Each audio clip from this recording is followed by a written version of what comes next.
Hello,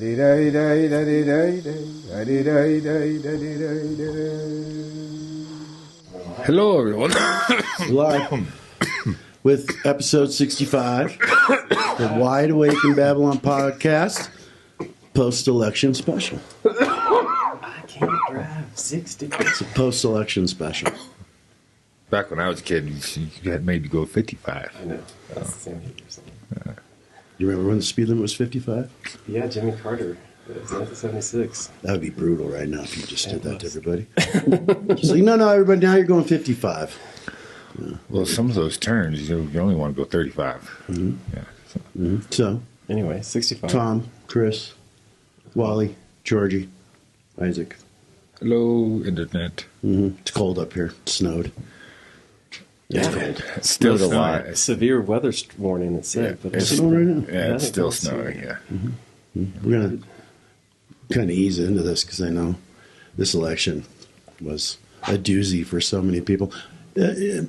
Social media is fun. Isn't it? Mm-hmm. The memes. Yeah, but I haven't really seen anybody like rubbing it in. I've seen a lot of people very upset that this guy won, as if that changes anything. Well, It don't really change. It we'll doesn't see. change much. We'll see. How much different, really, other than things are a little bit more expensive Yeah. between Biden and Trump. I don't know if you can do this, but if you could actually get rid of the income tax in America, that would be Yeah, he said he's going to get rid of the IRS. Is that Yeah. still a thing? That'd be really Everyone says a whole lot Yeah, of stuff, I know. but It what just they really, I do is think very it just different. really depends. I mean, it doesn't really matter who wins. There are certain people who own the world, well, and they surely believe they do. And we can go, well, I don't think they actually own the world. Yeah, but if they have all the money and all the resources and they have all the shipping chain, the whole supply chain, it's their reality, not yours. And, one guy changing to another guy or, even if it was the woman, do you think it really changes much? I think it's just different paths to the same outcome. But that's what I really think. Like, it's going to converge at a shilling point. So it's actually Well, I two mean, different paths. the last few months, you see more of a prevalence in, Elon Musk. I'm on Trump's side, and I don't know what either Trump promised him or whether the Biden administration alienated him so bad. He's gung-ho, you having somebody, normally just has a bunch of ideas about going to Mars and stuff like that. And cool, positive ideas, but he really got behind him. Yeah. Well, I mean, to me, I have my idea as to why she lost, and I'm sure a lot of people share it. For one, you were part of an administration that lied and lied and lied and lied and lied and gave all this money to a foreign country to keep a war going when it was obvious that Zelensky was originally going in for a peace deal, not for a war. So, it's like I can't back any party that is that heavily backed by the military-industrial complex where selling missiles it's just party time, and the whole pandemic thing, that should upset people still. And I think it does. I think there's a lot of people who are like, they straight up fucking lied to you. Yeah, they straight up fucking lied to you. Did you expect anything different? And Donald Trump, he's a liar too. He lies too. They all do. That's part of it. Let's just get over it. Humans lie. That's just what they fucking do.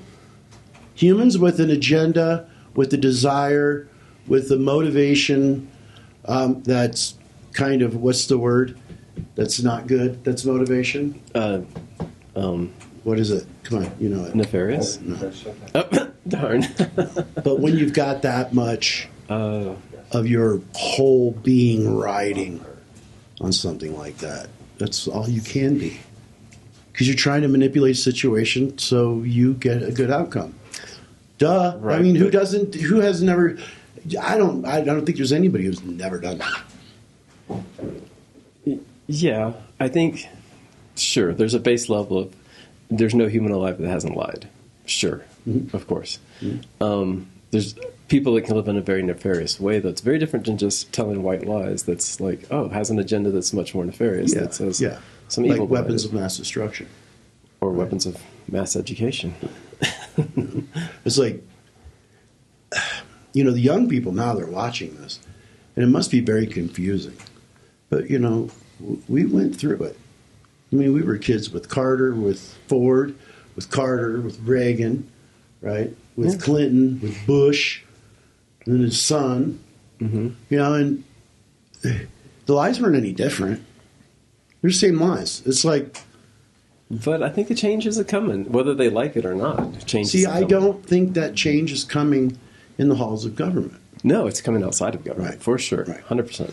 I think if I was, theoretically the person that was kind of pulling the strings behind everything, I would hedge my bets and have my coins in both parties. So no matter who won, Trump or her, I'd still win. They do. So, Well, the super PACs fund everybody. Yeah. That's how things have always been. Yeah. Right. I mean, you look at the world wars. The same bankers were funding both sides. Yeah. We win either way. Yeah. Matter of fact, we win twice because we win the booty when the country wins. Yeah. Plus, we win because we're gonna put all the money into rebuilding what's been blown up. Yeah. Right. So we're making money on both ends. Not we. like Not we, they. Well, yeah. During the Reagan administration, I remember they were selling weapons to Iraq and to Iran simultaneously to both sides. And it's like war's more profitable than peace to people that make bombs. Right. And so I think what politicians hand the public is basically just a cultural football to kick back and forth. Meanwhile, it's like, you guys go ahead and play in this realm of gender, of this, of that, of this, of that, of this, of that, and we'll take the helms of power, then you won't even really know what's going on at all. And no one really has for a very long time. But you see cracks in the system, like mainstream media is being believed less and less, and actually is less relevant, and where independent media is rising to power. And so that changes things. That's changing outside the system of government. Yeah. I mean, I definitely woke up to the news and felt like a sense of relief, and basically because it was over. That, and I actually like Tulsi Gabbard, and I hope she gets a voice in all of that. Mm-hmm. I think Robert Kennedy Jr., a wild man, sure. Mm-hmm. I don't mind a wild person. No, I think he wants change, and he's ready to help do it. Yeah, and, Trump, well, we already know who he is. Joe Rogan helped give him a platform to see more. He was like without a script. I'm going to go with my instinctual level idea that he wants to be liked so bad by everybody that he might actually stumble into doing the right thing. I think there's a very good chance of that. And if not, it's actually moving the ball in the right direction, even if he doesn't do it. But, I think, there's some things that, because, a lot of the women, they're very pissed off because of, this whole abortion thing. Mm-hmm. And really, what did they do? Well, they kicked it back to the states, right? And for better or for worse, at least now you can see where the states that don't really want women to have rights are, much more than you could before. Mm-hmm. Right? Because, okay, so let's say the federal government makes it legal. But if you live in a state that wants it illegal, do you really think you're going to feel good with everybody shaming you? You might want to move. Mm-hmm. And it's weird because it's like it's going into this tribal kind of thing now. That's intentional, I believe. Yeah. Well, I think that's the cultural football. They just pass us the plate. Because really, Americans kind of all want the same things, regardless of where you sit on the whole spectrum. It's like everybody wants a safe place to live. They want a good job. They want to be thriving, not desperate. And I think a lot of people came in the last 4 years economically worse off, and so that was the real deal. I think it's like, hey, I'm worse off. I want to change no matter what it is. Right. And there's Elon Musk. Do I trust him? I don't have to. Trump, do I trust him? I don't have to. No, you're like ultimately, life is not about the game that they tell you must play. You might have to just to stay out of trouble anymore. That to me is the ultimate kind of authoritarianism. Is say you just want to sit up on a mountainside, right, and just you don't want to play in culture. You don't really want to play in the city necessarily. Pay your taxes, do your thing, but allow you to actually do your thing. You know what I mean? It's like there's so many restrictions laying around. It's like the fact that this is the game and you must play it. That's the most insidious thing happening. Somebody said the other day, it was, how many things don't require the government's permission? It's a much shorter list than it used to be. Mm-hmm. Breathing for now. Breathing. Well, thinking is still kind of safe until you do it out loud. Until you do it out loud. Yeah, don't think too much. For now. For now. You know, and I think it's really, if you really boil it down, it's fear mongering. And what does fear mongering do? You look for a superhero. When you look for a superhero, what do? The superhero is here to save us all. So what do? You become complacent and let the superhero play, you know, and you're too busy with your life to understand what that superhero is actually doing. And it might be super not a hero. Everybody needs to be the superhero in their life because nobody's coming to save you, us, or anybody. You know who's a superhero? If he's out there listening, Dave. David's a superhero. Oh yeah. Look at that. He fixed your arm. He fixed my arm. That's superhero if you ask me. Yep, just got my boat. Yep. Dave for president. You hear that, Mr. Bynum? Yep. Your chiropractic skills are unmatched. Hand Dave alchemy. for president. Yeah, hand alchemy in Dallas. So if you're in Dallas, yeah. Or if you want to fly to Dallas, that's another thing. Perfect, good airports everywhere you go. Oh, we go to Love Field. It's right there. It's right next to Dave's house. Yeah. See? Right. So it's Colorado Springs to Love Field. Go in there, hang out with Dave for a few days, get adjusted, head home. You've done that. I've been close to doing that just for that. No, I had some situation happen where all of a sudden my calf just started aching like crazy. And then my whole leg, I couldn't move it. And then my foot, I couldn't lift it up this way. Yeah. Right? I could push it this way all I wanted, but I couldn't lift it up. And it made it weird to walk. Mm-hmm. You know? And it was like drop foot, I think is what they called it.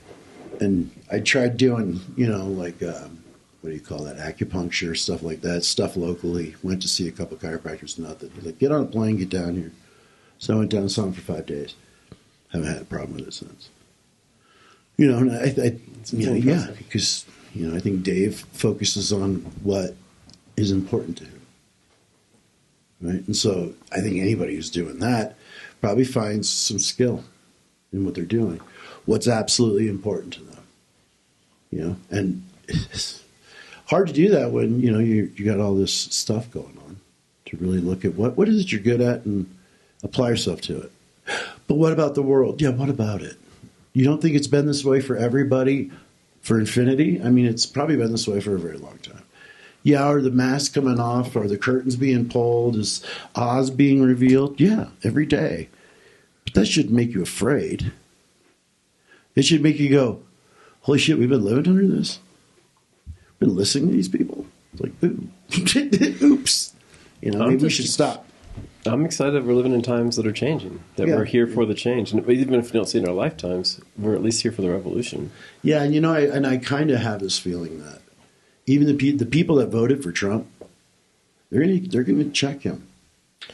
Oh, I do the not Bitcoiners already said that today. The Bitcoiners said we need to be his harshest critic because he made a lot of promises about Bitcoin. He made a lot of promises about a lot of things. And it's like, all right, so you're taking this as a mandate because you won the popular vote and you won the whole electoral college. So take it as a mandate, but understand, eyes are on you, man. And you don't get to hide because every podcast out there, you know, and I look at like guys like Joe Rogan that backed him. Think what you will of the guy. He's having conversations that are kind of necessary. Yeah. Mm-hmm. And if he threw his, you know, endorsement behind him, kind of did, you know, in some way, his platform can keep that guy in check. Mm-hmm. Right? Just start bringing in people in his cabinet and say, hey, what's going on in there? Right. I mean, that kind of, you know, in the American public, it's like this could be an opportunity. Give the man a chance. Because, well, he's a horrible man. So was Clinton. So was Reagan. So was Bush. So was Kennedy in some ways. Mm-hmm. Right? Yeah. Name one that was actually not kind of a weirdo. I'm reading up more about the history of our presidents. This is very interesting. Yeah, yeah. Herbert Hoover was a total criminal before he was in office, like a super duper criminal. Yeah, I mean, you know. Wow. Yeah, you look at the guys that created the FBI, and I mean all this stuff, and it's like, yeah, none of them are without sin. Not a one of them. You know, so yeah, this guy's kind of, you know, yeah. I mean, you'd get tired of talking to him after a while. I could imagine, no doubt. I mean, it's like, oh man, this guy, you know. But hey, he's not coming to dinner. You know, if he knows if he can handle this, which he seems to be able to, Yeah. you know, then handle it. You're going to get a lot of backlash, absolutely. And this is the culture you live in. You know, everything's social media, everything's comment, everything is, you know, instant kind of reaction to things. You know, that's where we're at. And a high-pitched squeal of, oh my goodness, oh my gosh. Yeah, you know, and you got the victim class screaming, and then you've got the ultra-right screaming, and everybody's screaming. It's like, but just calm down. You know, it's interesting because I hear about all this stuff that goes on, and when I go out in public, I don't see any of this. You know, people say, well, you know where you live. No, I go to Denver, I go to Colorado Springs, I go, you know, other places. And the craziness in the air, it's like it's only in that air. I mean, when you're just mingling with people, they're just doing what you're doing, right? They're getting some groceries, getting some gas, going to see a movie, going to see some music, getting some dinner. You know, there isn't this kind of, you know, I don't know, culture war really going on. Gangs fighting in the street because they're on different sides of the political spectrum. That doesn't... No. There's a few videos online of one person getting upset with one person, but that's kind of it. Well, you know, you're always going to have that element of the population that are emotionally unstable. They're going to act on that. What does that look like? Burning shit to the ground. You know, and they're both guilty of it. Both have done it. Right? You know, your ultra lefties, your ultra righties, they've all burned shit down. Like, you guys are the same people. Right? You're just, you know, you're just at odds with one another, but you're the same people. But everybody's looking for freedom. There's freedom for their people, but let's just do freedom for everybody, and that seems like a lot easier way to accomplish it. Yeah, it's like a adolescence that just shows itself when, you know, this division starts to happen. You know, it's like, do you understand what maturity is? Well, that's not so common, or that's not promoted either in this culture. You know, like, what is valuable in life? Do you understand those things? You know? It's like, how do you get yourself in such a stink? Is it really affecting you that much? Or are you just needing an emotional outlet so you grab onto something, you know, that really doesn't even concern you and just chomp at the bit and pick up a sign and start fucking yelling at people? Yeah. You know? It's like, yo, calm down a little bit. You know, it's like, is your life that uninteresting to you that you're going to pick up a narrative being fed to you and run with it? Is your life that boring? Yeah. You know, is it really, in your field of life, isn't there anything there that's far more interesting than all this shit that's going on? And must you pay attention? I say observe it for sure and acknowledge it when it's knocking at your door. But other than that, business as usual. Keep growing, keep learning, keep trying to, you know, push the realm of consciousness for yourself a little higher, just so you can understand more, you can have more energy, you can have more stability in the world. You won't go sideways just because some dickhead gets elected. Because ultimately he is. He's a dickhead. We know that. But, you know, it's not going to affect me that much. Right? You know, and it's like, but what about women? We'll stand up for each other. Right? I mean, just get behind them. Men eventually will listen. I was getting comments, which was wild, that, you know, well, now no woman's going to want to be with a man after this guy's got elected. It's like, why? Where do you even come from? That's a crazy thought. Yeah, it's like, because men don't know how to behave and blah, blah, blah. I'm like, you're making quite a statement. You know, when someone says, it seems like we have fallen away from sanity. And I'm like, we? You? So you are going to, and it's weird. It's like, they necessarily think people recognize how the way you can be with social media can bring out narcissistic tendencies that you never had. When you say, well, we have fallen away from whatever, who are you to say we? How many people do you know? And are you just projecting onto people because it makes you feel emotionally better to have this kind of judgment about people? Wide swaths of them. We're talking the whole male race, Gender. Okay. I said it. Population. All the ones with twigs and berries, they're all on the chopping block. And it's like misogyny. That shit's everywhere. You got it. It's probably the least here. You want to see misogyny? Go to Peru. You will see it in your face all day long. Go to Italy. You'll see it in your face all day long. Go to any Arab country, and you're going to think that misogyny is something a little lighthearted, right? There's some brutal places, and it's like, well, men need to learn. Well, so do women, right? So do they've got to learn too. They both do, right? And it's like this division that goes on. Well, let's pick a one point of contention in society that divides everybody, and let's just hammer on that, and hammer on that, and hammer on that. Racism. It's like, honestly, I don't see it that much. When we're in Dallas, I don't really see it that much. I haven't really, It's like all the doctors that we hang out with, all the NFL guys.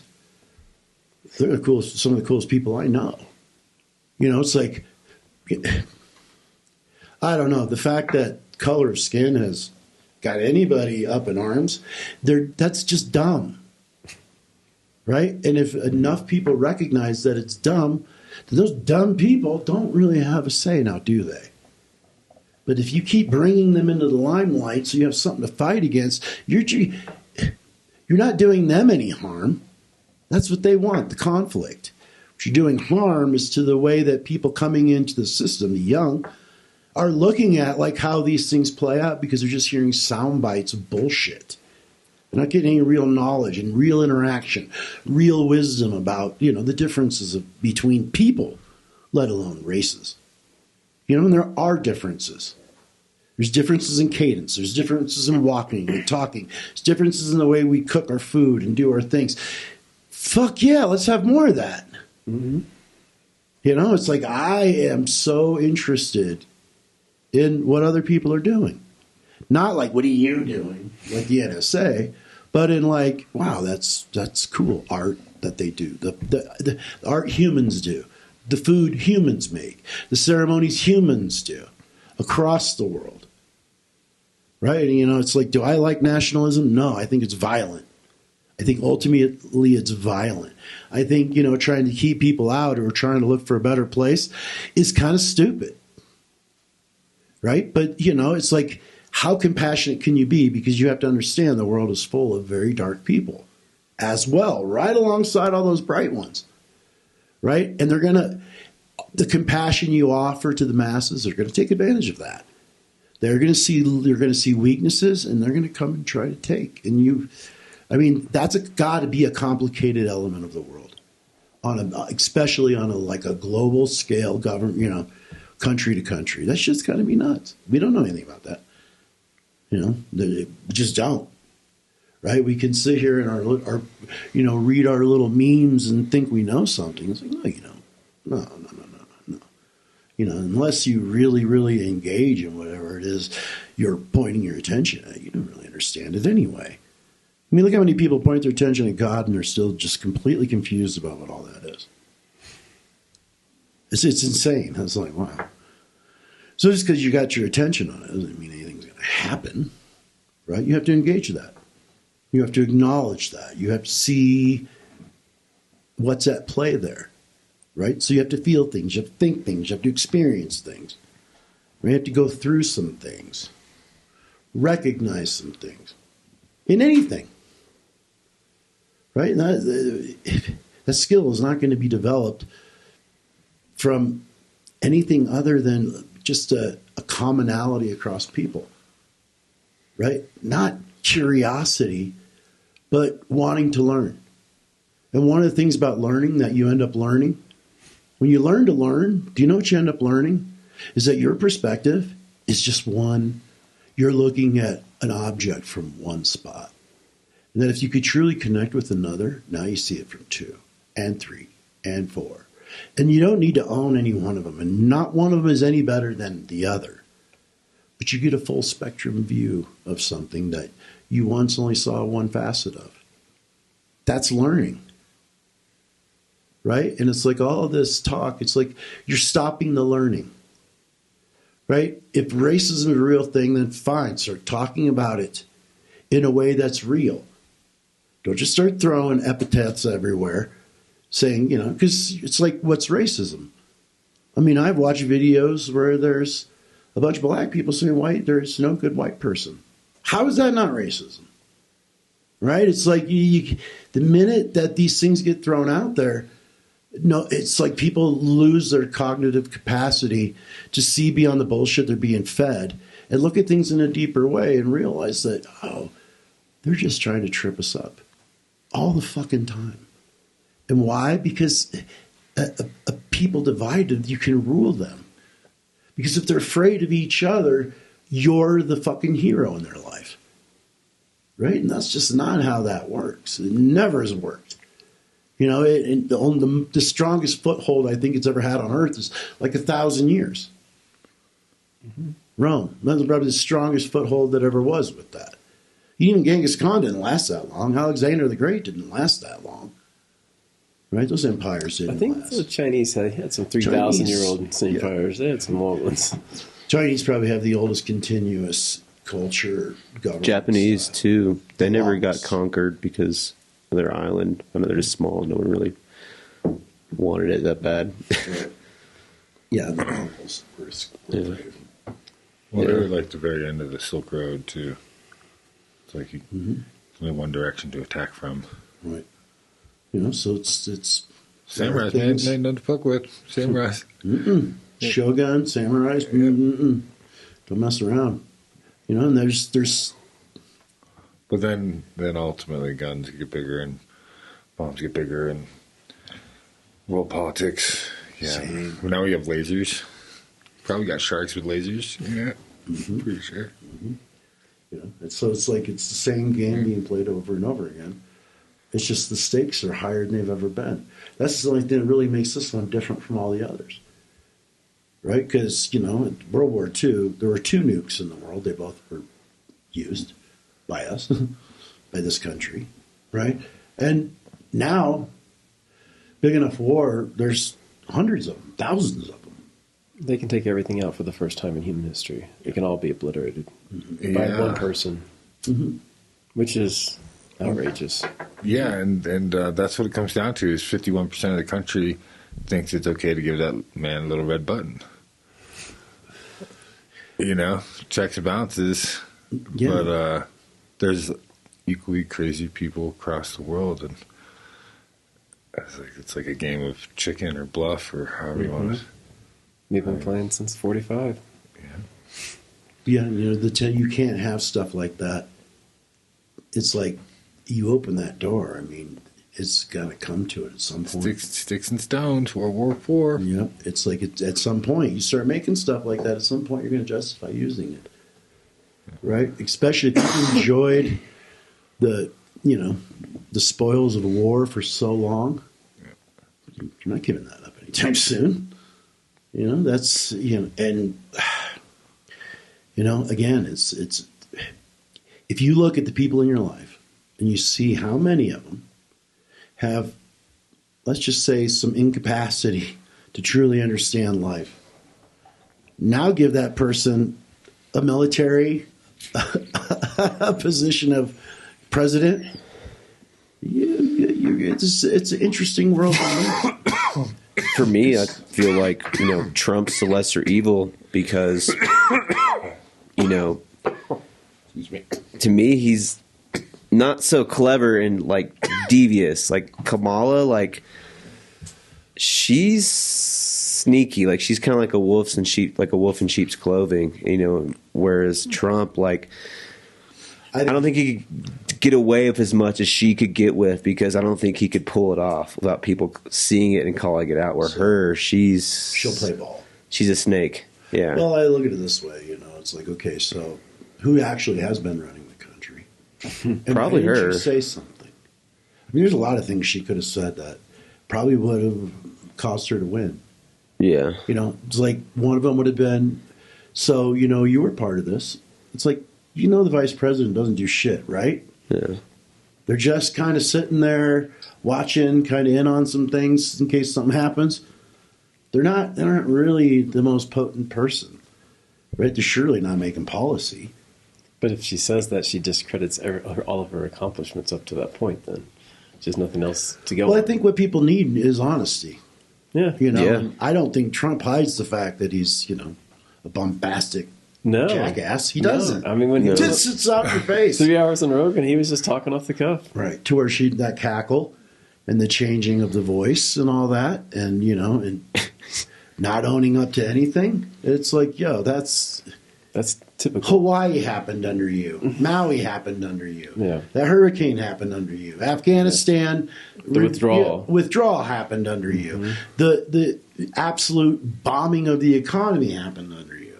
Right. So. Right? And you've got illegal aliens, which, okay, we have to have compassion for immigrants. But you can say that, but go do your research and find out what's actually going on. And what about real aliens? Trump got on Rogan and just talking about aliens. He was really vague and didn't really say anything at all. But illegal aliens, aliens from outer space. I mean, there's so many different topics that Those are, I would think that those people don't. They need to have a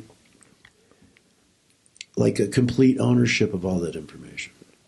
Because that information can send ripple shockwaves through a society, and suddenly you got mayhem. And there's just no doubt about it. I mean, if you were to come onto the television tomorrow, across all the internet, aliens are real, here they are, half your country is going to go completely sideways. And there will be fires, there will be riots, there won't be people going to work the next day. Your whole system just shuts down. That's one of the plays in their playbook. Mm-hmm. So we're going to make a bingo map for next year, right? Alien disclosure, You can buy them now. Nuclear war. But you can go even deeper down the rabbit hole and say this whole thing. It's like they said, the COVID's a psyop. No, the COVID was a cover-up for a psyop. What would that psyop be? That ultimately he is the deep state. And they used all of their forces to go against him, legal, media. I mean, everything came after him. And nothing happened to him, nothing. But at the same No indictments, no felonies. He's been convicted of nothing as of now. If you had a bunch of pending criminal felonies or whatever, and they already told you that you didn't have immunity as president, but if you were to be president, you could always say that you were fine. Yeah, everything you do, you could. What's the word when they pardon you? Immunity. Anything Or you do. pardon, Anything you Amnesty. do. And so, all those cases went to the They call Supreme it Court. presidential immunity. Mm-hmm. Yeah, Can't so all prosecute that a sitting went to the Supreme Court. So we have decisions on all that stuff. Why would that even be a rule? Well, ultimately, what if he is a deep state plant? I mean, it wouldn't. But okay, so Surprise here's my counter to that. And this is just so. Let's just say that they had dirt on him that forced him to play ball, right? And then he was this deep state plant, all that. But then he gets into power, and he's a Manchurian candidate for himself. Says, "Ha ha ha! We got to write a movie. I don't care. I'm here. I got shot at. I'm still here. I'm going to do what the hell I want to do now." And yeah, I fooled you. I double Yeah. So we could go in circles forever on that. Yeah. Well, Whatever happens, happens. In the I'm actual not going to start spitting conspiracy theories, but there's really good marksmen in the world, and you just want to pop his ear or whatever. That's great. And then, what better publicity than not being the martyr? of your people, you know. Right. That's a like dangerous take to take one to to the ear on purpose. I don't know if that's right. I don't think that's right. I don't know. I don't know. That's that. So put yourself in that position. Unless it wasn't a bullet, unless it was something on his ear to do it, and then the bullet never went past him. So that's then we're talking Hollywood era. Well, then you were wagging the dog. Yeah, then you're wagging the You dog. were fucking wagging the dog. Man. These guys don't know that movie. And that Nope. so Wag the Dog was a movie about a president needing a war to get more approval. So they faked one. Mm-hmm. And they had scenes and the whole thing. They had a movie director come in, and he basically, orchestrated this What was the phenomenal name? thing. What was the name of that movie where they faked the moon landing? I don't know. I watched it recently. It was actually a pretty good movie. Apollo 13? No. I think that's where it blows up, right? Yeah, no. But, I think anything today's age, you put into AI, like, I want to see this, and it'll show you whatever you want to see. Sure. Full service. Yeah, no, AI and it might not be whatever, any imagination, but, like, design and art, like, you could put in keywords, and it'll show you just whatever it comes up with from the fingertips of the universe, wherever it could touch. Like its it doesn't do ideas. fingers well, though. It does fingers poorly. Yeah. But Isaac's our AI expert, so he can actually. I don't know. It must have been earlier in the spring, or might have even been last winter sometime. I watched this video about how they teach AI how to read. Or when you're sleeping, they put a scanner on your brain, and then so they could. The AI can translate your dreams into real time, so you could remember them. So you can watch them on a screen. Yeah, that doesn't sound desirable. That sounds bad.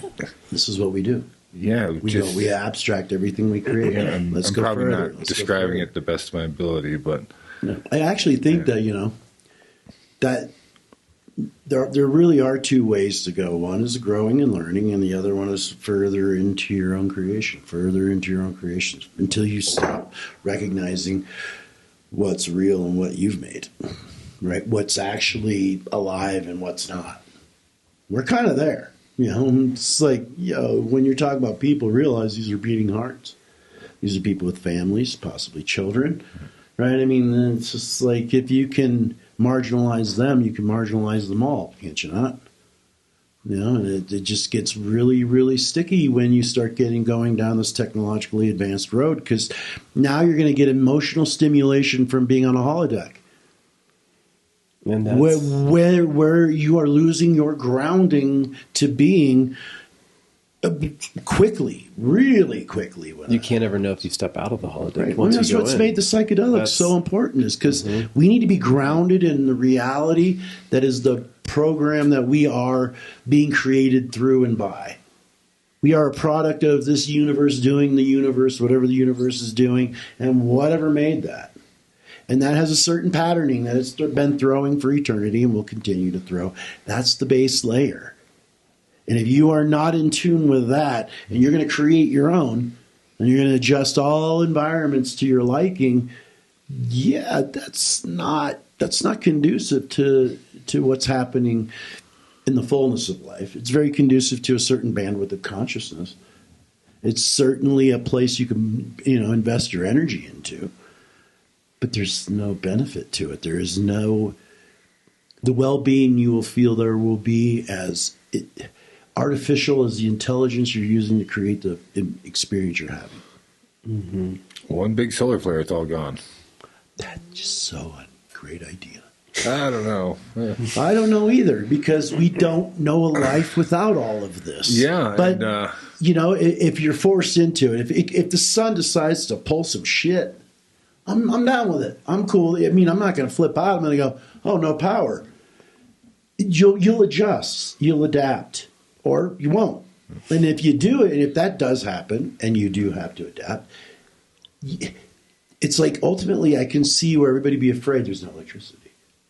But there is a strong possibility that for some, I'm not going to say for all, there's no electricity. And my mind is quiet. and my health is good. I have time to hang out with my kids. I have time to talk to my wife. I can go get that thing done I always wanted. I can get the garden going. It's like maybe it might be that the prison we're actually existing in isn't your house. It isn't this apartment you're in. It's not your job. It's electromagnetic and it's all around you. And it affects your thinking. It affects your libido. It affects your health. It affects your cognitive capacity. It affects your consciousness. It affects your perception. It affects everything. Infects everything. And you're so scattered, you don't know you're scattered. But once you stop being scattered, you're like, oh, fuck, I feel different. Maybe you will decide that when you go to turn the power back on, that you'll be a little more aware of, the things you build cause you to scatter. Look at what social media has done. People are fucking nuts. Just fucking nuts. And there's so many people, just like us, sitting there spouting their shit. Right? And it's just like, like we are. Right? Yeah. But but the world's gone nuts with this. Absolutely crazy. And it's like, that's just, and all that was a little technology. And it has changed the way that people interact. Hell, most of them don't anymore. I mean, really, it's like, why are you so afraid of people? Anywhere I go, they just all have their head buried in the phone. None of them know what the fuck's going on. You can move right through. Nobody even sees you. I mean, it's not like, and I think that's mostly what you see. You're on a plane. Everyone's on their phone. There's very few people, there's a few people reading a book.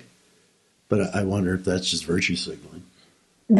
Sometimes. Because I'm looking at a book. Why the fuck would you read that? But anyway, Hey, if it gets them to read Nietzsche, so be it. Yeah. They're still sleeping, but in the airport lobbies, phones. In the restaurants, phones. Movie theaters, concerts. Phone. Sitting in the grocery store, sitting in the grocery line, phone. It's like, you're not even there. Most people aren't even participating. Actually, I was walking You through. don't have to. Yeah, You my have the layover option on for- my way down from Alaska, my layover you went and had lunch someplace, and there was like a couple of different musicians that were playing music, which was cool. Like obviously getting paid by the airport to, which is cool.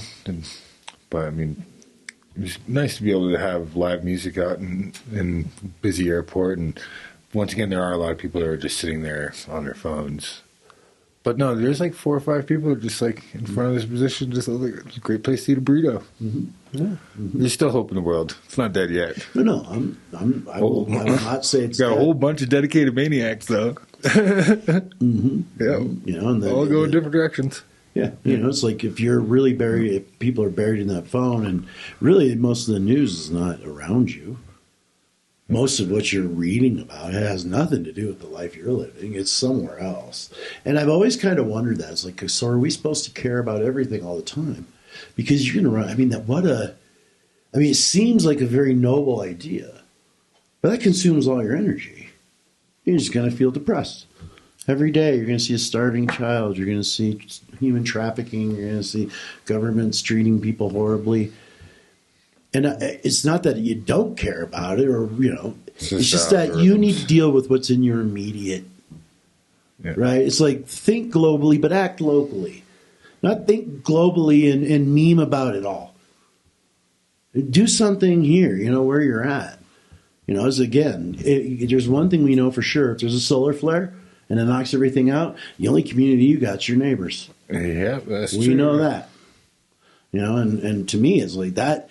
I remember living in California. My dog, I was visiting my mom. My dog runs out in the middle of the street. A neighbor's dog runs out in the middle of the street. Dogs can say hello. But I went up to, get the dog because they were playing.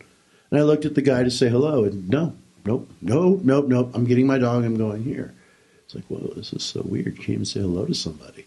And he's your neighbor. Right? That's your neighbor. And they don't even know each other. That that shocks me because in the 70s, that's where you hung out. I mean, you had block parties, and all the parents would be on the back porches playing cards with each other. Very few fights most of the time. Mm-hmm. Well, alcohol does do some strange things to people. That's for damn sure. But there was this, everybody knew each other. And now the people you know are, hell, half of them don't even live in your own damn town. Right? The people that people are calling friends, they're not local by any stretch. You know, I'm not saying that's everybody. Of course not. That would be dumb. For anyone to assume, well, then you're just dumb. To assume that I'm saying that. That's just dumb. And I'm not going to respond to that. But ultimately, that's really what you see. It's like, you know, it's like I'd like to, you know, spend time with people. Right? Because they've come from a different place than I have. They've had different life experiences. Mm-hmm. And even if they had what seems like similar life experiences, I'm pretty sure they experienced them differently than I did. And knowing that makes you more helpful to others. The more that you can absorb the gift of other people, well, the more you know. And the more you know, the more helpful you can be. You know, and if you don't know enough, get off the fucking pedestal and start learning. You know, I find that, you know, like in the plant medicine world, you get these people that they do like a couple of years, and suddenly they're holding ceremonies like there's some fucking chief. Like, Holmes, you need to back the fuck up here. You know, humble yourself a little bit. Be a human being. You know, don't be somebody's leader. The fuck is that? Who wants that? You know, walk next to them. Everybody should point out each other's fucking incongruencies, especially if they say they want to work on them. Well, then, of course, point that shit out. You know, that's kind of, to me, that's the kind of friends I want. They're not going to let me sit there and burn my house down and without me noticing it and going, yo, Holmes, what the fuck are you doing? You know, and I mean, I've been at trying to clean up my mess for 35 years, and I've never taken a break from it. So, you know, I don't tend to play with matches so much. You know, doesn't mean I don't have strong opinions about things, but I don't take it any further because it's not about that. Ultimately, for me, it's about what it's always been about. What's looking out of your eyeballs? How much of a relationship do you have with that? What if other people don't see it? Well, that's not for them. It's for me. You know, to be a light in the world? No, just bright enough to light your way. And possibly, you know, someone lost if you seem to see them in the dark. It's not that hard. This is living on Earth is not that fucking hard. But when you got a bunch of fucking talking heads and a bunch of fucking money-grubbing bastards running all over the place, manipulating everything, and then you kind of want what they're selling, you're going to get caught up in that shit. You're going to lose sight. Right? And then the soul's not going to matter. It's just this fucking energy supply for all the bullshit you want to do in life. And it's like, no, that's the thing that's sacred. Above all, but beyond religion, it holds no fucking sacred candle that would be brighter than the soul of a man or a woman. That is the most important thing. And the fact that society's lost complete fucking sight of that makes me not want to participate in what they're doing. I don't care which side it is. It's like suddenly, you know, politics, what, you're really going to solve these problems? No, you're not. These problems that are being externalized in the world for all of us to see, they exist inside the people. That's where it comes from. You know, the world of demons, fucking stop making them. We're creating them. And if we're not creating them, we're ripping holes inside of our own well-being so they can come in like a pest on a plant that's too weak to have an immune system. It's kind of what's happening. And it's being fomented. It's being marketed to you constantly. And it's like, there's enough of this shit. You know, and it's like, that's the warrior stance. It's not pick up a sword and go chop someone's head off. Call it for what it is. This is all one giant distraction to keep you from recognizing what's looking out of your eyeballs, and it's got bigger plans than all these fucking idiots trying to run everything. It just does. And it's like, well, how will you know that? Stop listening to anything other than your own guidance. Well, how do I know if it's guidance? Just start listening, and process of elimination, you'll start to figure out what voice is lying to you because it's going to have your fucking head in the shit all the time.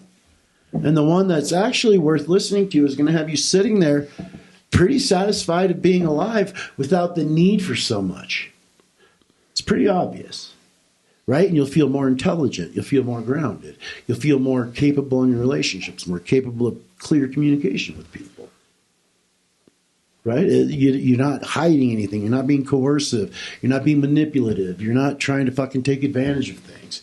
It's pretty simple shit, right? And as long as people are not acting in those places, need, stop with the fucking need. You have food, you have shelter, you have air, you have water, you're good. Right? So now maybe make a more stable platform for you to build this world of yours on. And don't base it on what someone else is telling you is right for you. Nobody knows what's right for anyone else. No one ever has. There is not this pill's good for everyone. That's like saying this pair of underwear is going to fit every fucking person on the planet. No. There's not a one size fits all for anything. Right? It's as numerous as we are. Right? And the only way that anyone heals is, for one, recognize that healing is suffering. They are one and the same. To heal is to sit and suffer and not react. To allow it to happen, to allow it to tell you what's what. And inevitably, you end up probably in a memory you have somewhere. And you start to see all of the self-loathing that may have came out of that to cause this big fucking rift in your life. Right? But it's like, how are you going to get there? You know, and I have worked with a lot of people over the years. And there's one thing I see that is definitely a big part of the problem in most of the people that are trying to pull themselves together. They're far too loose with their energy. It's like they have not valued where it's coming from enough to know how to deploy it. So it's just out there all over the place. And so when something comes up and grabs it, it gets their attention. And now they're in reaction mode to every little thing that all their little strands of energy are touching. They've never, it's like there has to be a desire to pull all that energy back in and seal up that gap, seal up that rift so you can hold energy because, a rocket with a fuel leak doesn't really reach the sky, right? And it's like part of the feelies of this world, those are the traps because your energy is going to run to it. It's just going to go in there. That's why there's so many kitty videos. Oh, cute little kitty. This is like just get all that energy dispersed in emotion. That leads to madness. Because at some point, the system, the central nervous system of the human cannot handle that anymore. Right? So it goes into crisis mode.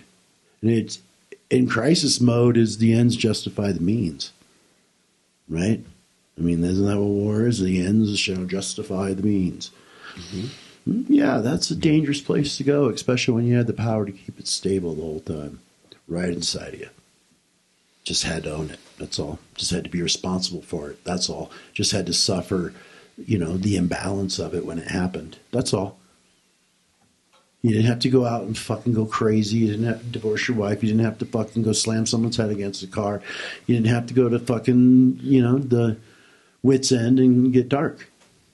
You just had to acknowledge that, whoa, maybe I don't really quite know who I am yet. Maybe I should cool off on this, what I'm building, because it might be rickety.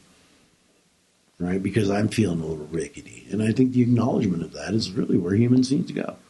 If you got any instabilities, fucking look at it. But that causes me suffering. Yeah, healing.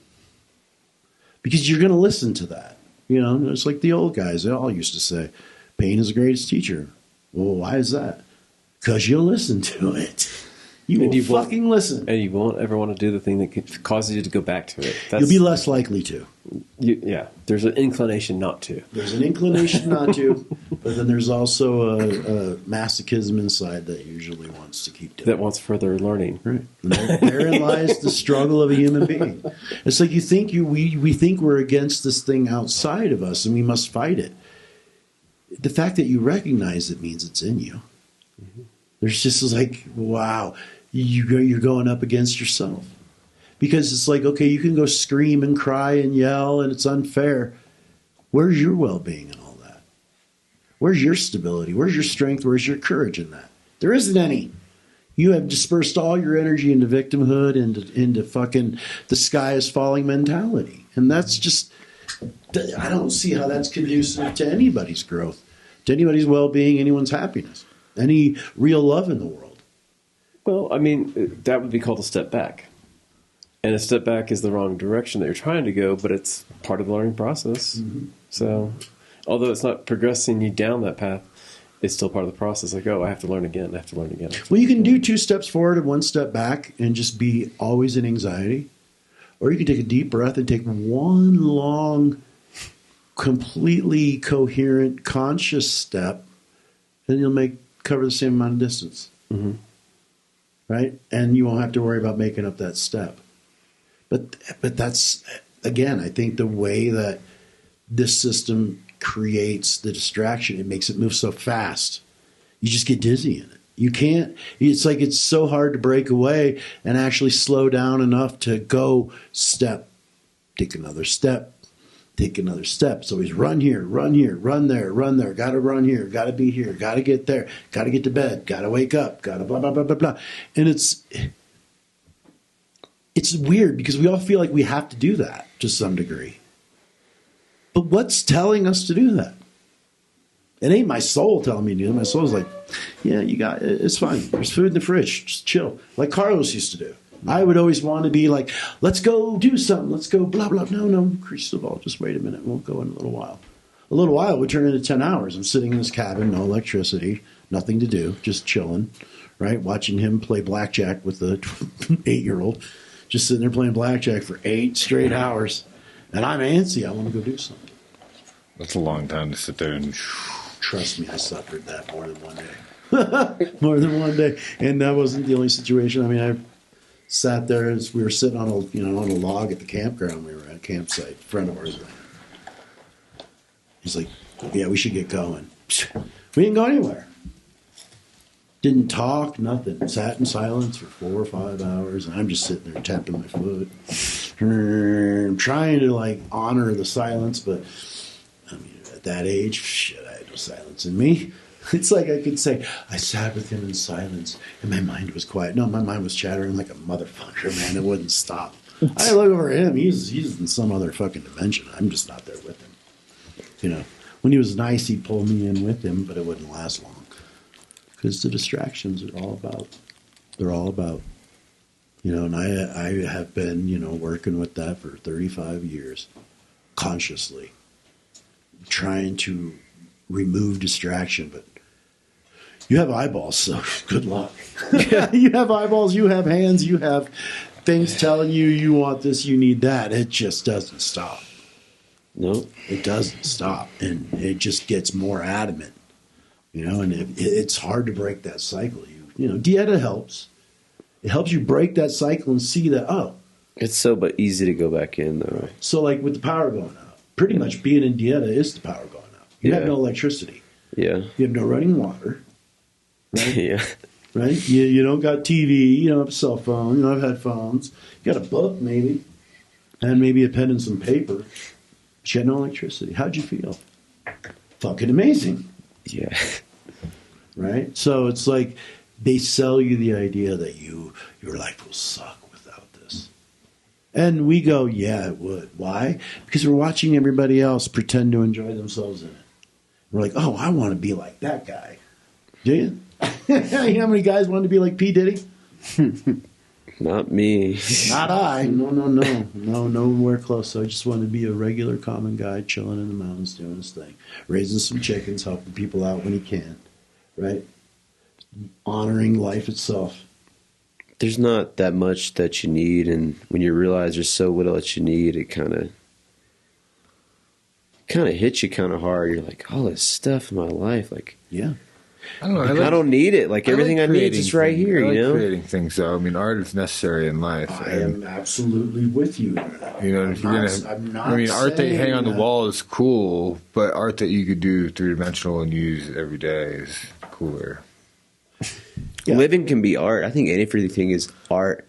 I mean, what is even art? I mean, like Beauty. making Wow. art. Like my life could be art. Every action could be a brushstroke on a canvas that is my life. I just told my mom, she's like, "What are you gonna do with your life?" So I'm doing it. Yeah. I'm an artist. She's like, "Well, what's your art form?" My life. I want the way I Yeah. live to be an art form. That's the ultimate masterpiece. Your life. I look back. I want my life to be a beautiful painting. It's like I'm just, to me, that art is, can you get to the end of your life without regrets and without fear? that's a good way to check yourself. Mm-hmm. In ceremonies, sometimes there's moments where I feel like I'm going to die, and always it's like, all right, I'll be like, maybe I'll die, and always it's like, well, do I have any regrets? There's always one or two, and that's a good way to check yourself if you're living right. It's like, well, if I died right now, what would I wish I'd done differently or said or did? It's a good way to point you where you need to go. Mm-hmm. Mm-hmm. Oh yeah, it's like, to me, it's like if you understand what you might regret, then you'll understand what money's for. Right? It's like, so what would be an example? Okay, so my mom is going with her sister. She lives in Missouri, and with her sister to Desert Hot Springs for a few months in the winter to stay at this resort for old people. And she's coming out here, and I'm going to drive her back to California. And she's 79, so she's getting old. She's still spry, but she's getting old. I mean, we all know that the days are shorter than they are long. And so my sister Susan, I'm like, hey, you want to come out and ride back? Because my dad's been gone since 2014. And very rarely do me, my two sisters, and my mom get to really spend any time together. Just us four. No one else. Right? So it just opens up every time, the one, 2 or 3 times over the years since my dad's been gone that we've been able to do that. There's like a healing of sorts that happens. That doesn't require so much suffering. It's more of a laughter and an understanding and because all the stories are thrown out. So my other sister, Kim, I invited her. She said she didn't think she could make it. I'm like, well, if this would be the last time, right? Because the probability is there that this could happen and she wasn't there, would that be something that I would regret? Yeah. All right, so here's your plane tickets. Come with us. Right? Cool. So that's what it's for. I mean, really, that's what it's for. Yeah. It's not so you can wear a fucking Rolex. I mean, it's like, wear the Rolex if you want. I'm not going to judge you. That's great. Wear it if that's your thing. But don't pretend that that makes you any better. And don't pretend that that bandwidth of consciousness isn't limited. Because it is. Why hoard something when you can share it with others Right. and they can share that with you, That goes for many things. I find that when you're not so loose with your energy and you tighten it up, you start to see what's important and what has value. Yeah. Right? And you find that the only thing that you will, when it's tight enough, you will see the only thing you have in this world is the only thing you've ever had in this world that is of any value is relationships. There's nothing else that you will even think about. You won't think about your car or your house or your job. It's about the people in your life.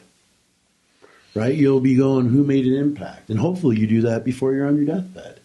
So you can go and honor those people. And, I've got a couple people that helped bring me up when I was a kid. It was the time when I was hanging out with Joseph Heigl. Mm-hmm. And there was a friend of mine, Ron Jackson, and then a woman, Karen Round, and they became a couple. And they're in their 70s or 80s now. But they kept me on the straight and narrow, right? Kept that kind of angst that was, pretty ready to explode at 21 years old. Kept it from happening, right? Kind of kept me in a stable place. With another woman, Irene Fire Dancer, they used to do these medicine circles all the time. And so I would go to them, and, so they were prominent in my life for, God, at least up until I met Carlos. I still kept in contact with them. But it was more, they just wanted to hear about my time with Carlos because, they never met him. And they live in Alabama now, and it's like, it's been on my mind to go see them too.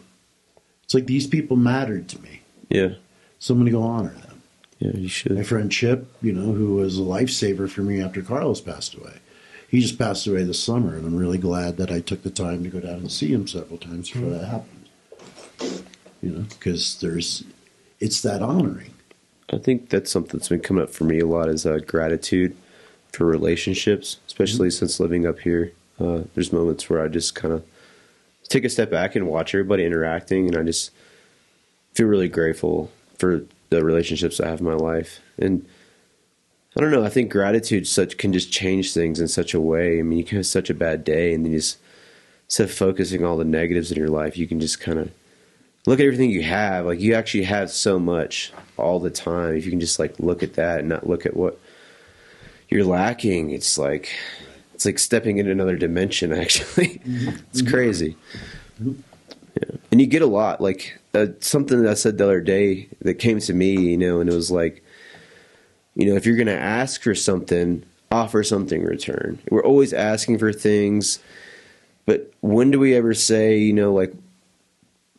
thank you for what we already have? It's just like, give me, give me, give me, give me. Oh, why didn't God or spirits, whatever, give me this? Why didn't I get what I asked for? And it's like, well, have you even asked how you can become someone that's worthy of even receiving those things? You can give thanks for what you already earned, or you're just asking for more, It's like, it's crazy. Eventually you get more than you can handle and you start asking for others. Yeah. Yeah, Still let them know. Makes them uncomfortable. I spent a lot of time thinking what the good gift, because some people ask for things, and what's nicer is to be able to give something that somebody needs or would appreciate. What makes a good gift? It's like something you could not or would not buy yourself, but would still enjoy or appreciate having. And when you're giving, you're also receiving. You're getting something back from that. Yeah.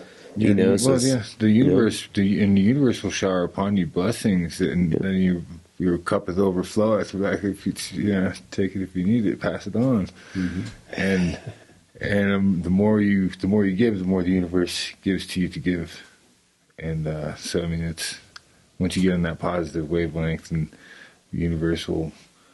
You can provide anything you ever need, but then when you have an ample supply, you have to do something with it, right? I mean, if you look at the truth of nature, if you plant a squash, you get a squash seed and you plant one. By the end of the season, you have a bunch of squash and thousands of squash seeds, right? And if you plant those, now you've got, acres and acres and acres of holy shit within a few years, right? Within just a few seasons. I mean, that's really the nature of nature. That's the nature of creation. It's the nature of energy. It's the nature of the flowing that is. And people just don't recognize it because they've been sold this way of... It's weird. The reason I always refer to it as black magic and kind of demonic is it's a manipulation of people's ability to use energy in a correct manner. Right? So it's just consistently manipulated. That this sense of lack... That as much as abundance is obvious in nature, how many you breathe the air? It's always there. It's not like you deplete it. I take the next breath, there's air there. You know what I mean? Water is constantly falling on the planet and constantly running in rivers. I mean, that's just abundance, So if you can get people locked into a perceptual view where they paint into the world all of this lack, and then they put energy behind it, you're talking about fucking sorcery right now. That is fucking sorcery. That is what that is. To manipulate the reality to fit the form that fits the way you want it to be. That is fucking brujeria. That is straight up brujeria. There is nothing about that. That's fucking witchcraft. Right? And it's not witchcraft like, Wiccans. No. That's witchcraft like dark fucking evil sorcerers that the world has had to be suffering under for millennia. It's like altering the pattern of the universe. Like, you think you know better than the universe? Come on, let's do it now. Right? I mean, look where we went. It's like you control your environment. Yeah. Outside, you get to go inside and make it any way you want. It's like, right? So... But outside is the creation you actually live in, right? But we think, no, I live in this house. No, actually, You live in a giant fucking universe that you're not paying attention to because some fucking weird fucking dark sorcerer got you to fixate on some bullshit, and now you're suffering under the weight of knowing somewhere inside yourself, even if you're not paying attention or cognizant of the fact that you are under possession and you're under a deep, deep depression. And it has got your life force all tangled up, and you're asking yourself every day, what's wrong with me? Why do I feel this way? Why do I feel this way?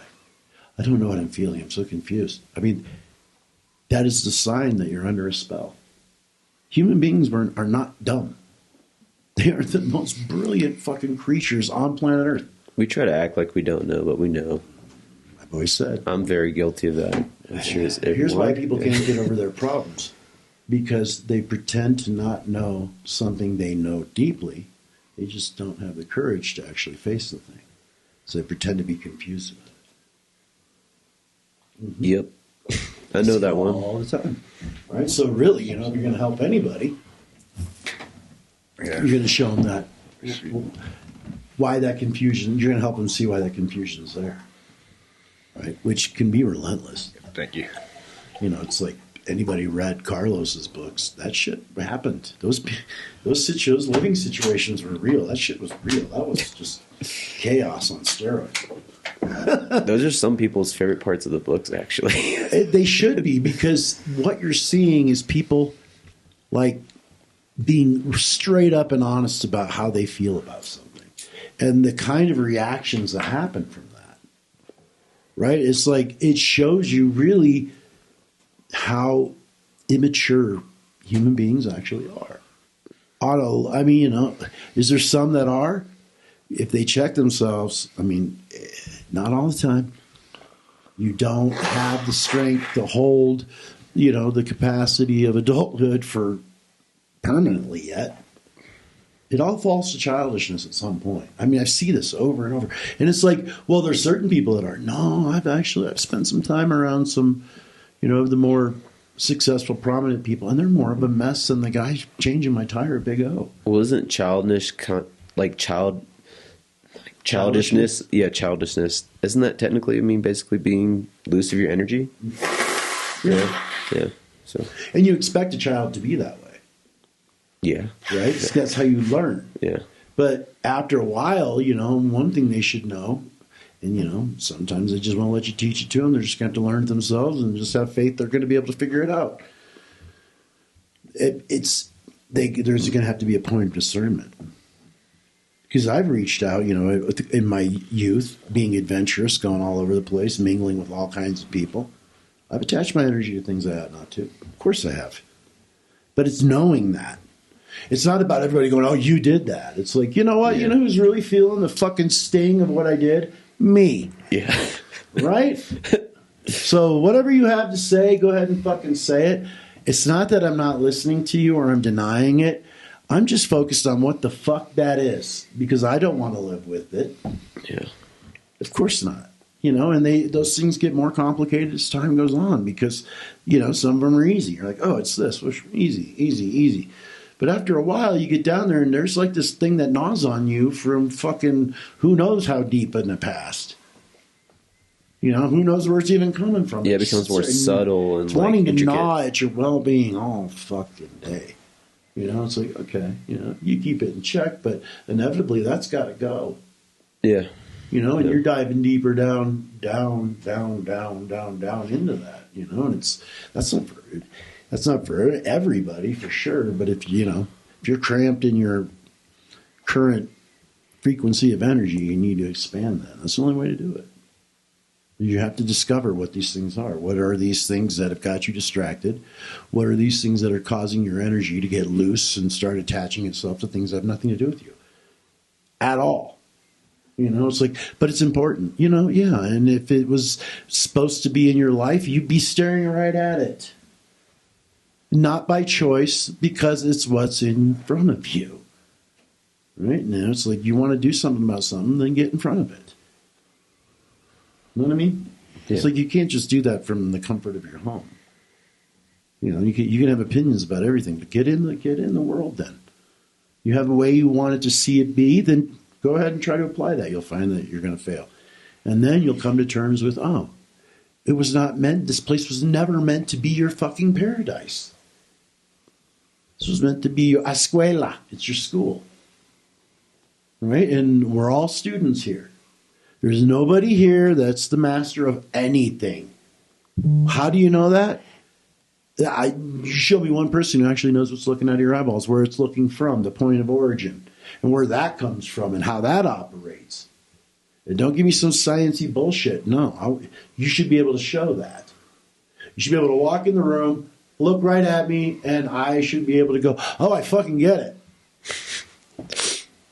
Right? Because it's the only, if it's someone who truly knows and they have access to all of it. If they have access to all of it, wow, if they could show that, it would be the most obvious thing you've ever seen. Right? But it's just, that's not what we're doing here. Even, Don Juan, who was probably one of the more knowledgeable people who've walked this planet, as far as I'm concerned, when he's like, I don't even know who I am. I don't know what I'm doing. I don't know who I am. And it's like, well, all these people, go find yourself. It's impossible. Well, where are you going to look? The last place, of course. It's just like you're it. Yeah. What the fuck are you looking for? Right? I asked that. I mean, obviously, I've been there for a long time, and I feel like I've kind of set that down now, and still, it's difficult sometimes, just with relationships and friends and stuff like that. They're still kind of on it, and it's like, what are you looking for? It's right there. It's right there. But they're on a bender. Yeah. Right? There's Well, it's something they have to go through. I mean, it's not like I shouldn't look down on them. It's like something we all have to go through and figure out.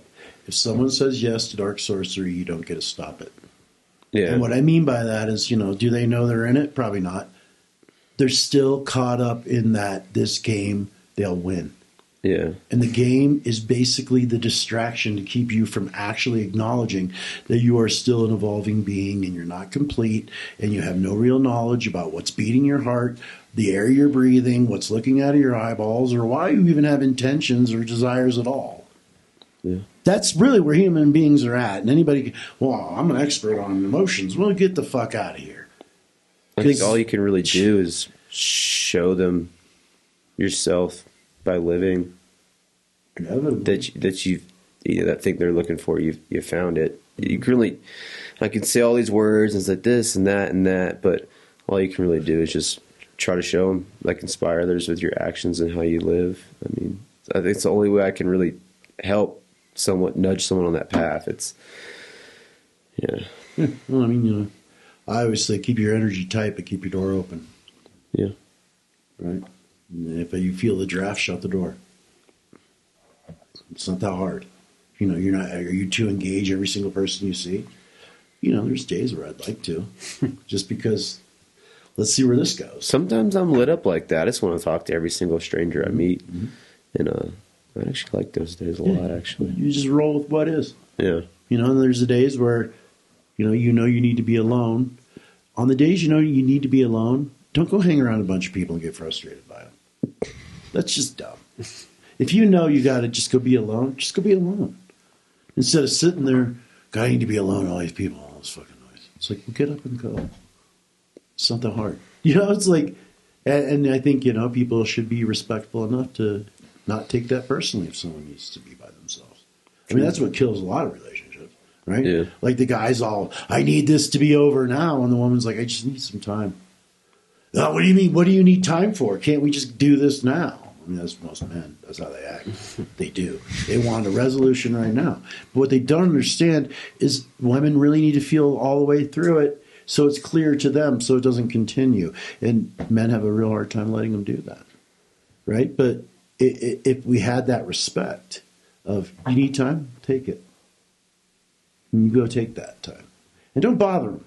Yeah. They'll come around when they're ready. Go do what you want to do. Yeah. And chances are you won't actually do what you want to do. You'll go to do what you want to do, but you'll be so consumed about the conflict you're in that you're not going to actually be able to do what you want to do. So you might as well just sit down and do what they're doing over there, but just do it for yourself and really get straight about what it is that's got you all up in arms. Right? But that respect needs to be there because a lot of times, I mean, if you tell someone, hey man, I just need to be alone, they take it personally. It's like somehow they're personally affected by that.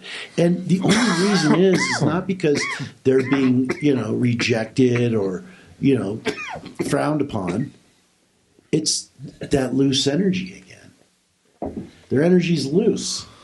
So when they feel something that feels like a severance, it shocks them. Mm. Right? Tighten up the energy. You don't need anyone else's. Again, it's like the only attention you need is your own. What attention is going to help you learn? Someone else's or your own? Your own. Right? Interaction with others? Yeah, you can learn from that. But understand that if you're not paying attention, you ain't learning shit. So it's still your attention that's going to be the deciding factor in any of that.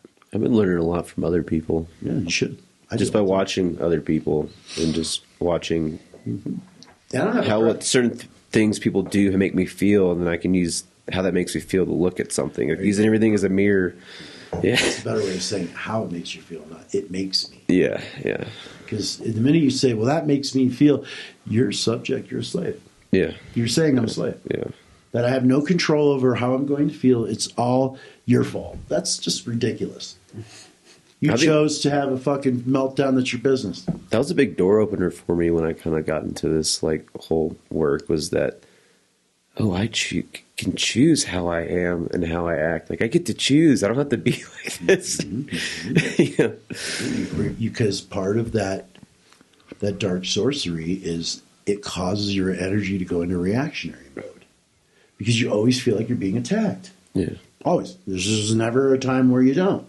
It's that kind of, it puts you in a state of victimhood. And it causes your energy to be even looser because you're looking for threats. Well, you could stretch your energy far enough, you're going to touch one. Dummy. Yeah. Pull that shit together and protect what is you. You don't have to be against anything. You just have to be for your well-being and by extension, other people around you, their well-being as well. Right? Like if some fucking conflict goes down in front of me, I don't pick sides. I don't pick one side or the other. I'm like, why don't you both just sit down and talk about this? Well, you're not involved, and you can kind of see it from both sides. You can kind of I always have the issue too, because I see you are involved in it. Well, then they want to pull you to their side, and you're just like, I can kind of get where y'all both coming from, Mm-hmm. It can be a difficult position sometimes to be in. Yeah, it is, but it's a good learning experience. It's a necessary one too. Right? I mean, if you're good at conflict resolution, you're going to go far in this life, as far as you want to go. Yeah, I was thinking about today. I was like, honestly, any real conflict, I've had people do me pretty dirty in my life, Sure. But I don't think any of them I actually really at least anymore, hold any resentment or grudge. Regardless of how things ended, I always just kind of take these things. Well, that's how things go, and it's I don't know. I don't want to hold on to anything like that with anyone. Things fall apart, and that's okay. They're supposed to fall apart. I think a big chunk of true freedom is not needing it your way. Yeah, at all, and trusting that the way that it's going to happen is probably the way beneficial it should go. For someone. Yeah, might not be you today, but that's fine. It's fine. It's fine. Sometimes better. I enjoy watching other people win more than winning myself. Actually, I like the help me, help you, help everyone philosophy. Yeah, there's usually a path where everyone could benefit in some way. Yeah, it's like if everybody just, instead of go, I need help, just said, who can I help, pretty soon you run out of people to help now, wouldn't you? Well, it sounds easy, and it's not, but because that's a lot of shifting of just the way we talk to ourselves, the way we talk to each other, understanding the language we're using, understanding what energy we're putting in those words and where that energy is coming from. Does that really have a root in something real, or is that just in our madness? Again, the plant medicine world, There are so many people that come into that obviously exist in madness. And they get a little break from that, right? And go into these higher states. And it just will amplify their madness more than anything else. It's just that's where they're operating from. And it's just like, this is not conducive for anything if you're going to have your energy all tied up in madness. And it just, again, it causes it to get too loose to fucking do anything. And it's like, does that happen to everybody? It doesn't matter what stage of the game you're at. That shit can happen.